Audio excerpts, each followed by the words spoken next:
Il était le visage d'une église qui veut redevenir proche des hommes.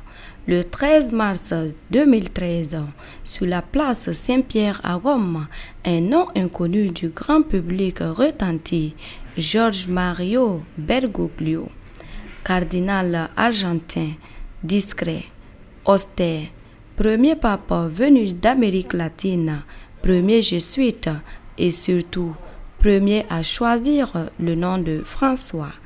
Un choix hautement symbolique en hommage à Saint François d'Assise, apôtre des pauvres et de la paix.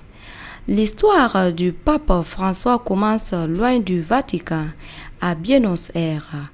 Né le 17 décembre 1936 dans une famille modeste d'origine italienne, George Mario Bergoglio grandit dans les rues populaires d'Argentine. Il devient prêtre à l'âge de 33 ans et gravit les échelons sans jamais changer de style. Simplicité, proximité, humilité. Quand il devient pape, l'Église catholique traverse une crise de confiance, scandale, éloignement du clergé, rigidité des discours. François, lui, arrive avec un souffle nouveau. Il refuse les palais, préfère les bus aux voitures blindées et dit non aux privilèges. Il parle au cœur plus qu'au dogme.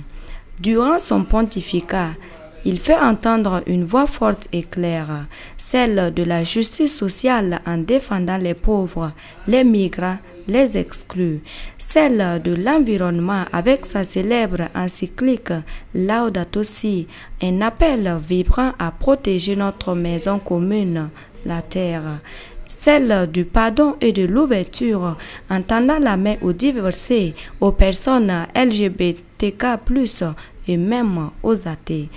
François ne cherche pas à plaire, mais à toucher. Il parle vrai. Il bouscule, parfois même au sein de l'Église. Il veut une Église en sortie qui va vers les périphéries, qui écoute avant de condamner. Et malgré les années, la fatigue, la maladie, il reste fidèle à sa mission, être un pasteur au milieu de son troupeau. Puis, comme un éclair dans l'histoire, vient l'annonce que le monde redoutait. Le pape François s'éteint ce jour 21 avril 2025. Après plus d'une décennie de pontificat, il laisse derrière lui une église transformée, parfois critiquée mais plus vivante que jamais.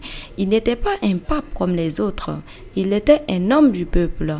Un souffle franciscain dans une époque troublée, une voix qui aura marqué les consciences bien au-delà des frontières du catholicisme. Buonanotte e buon riposo.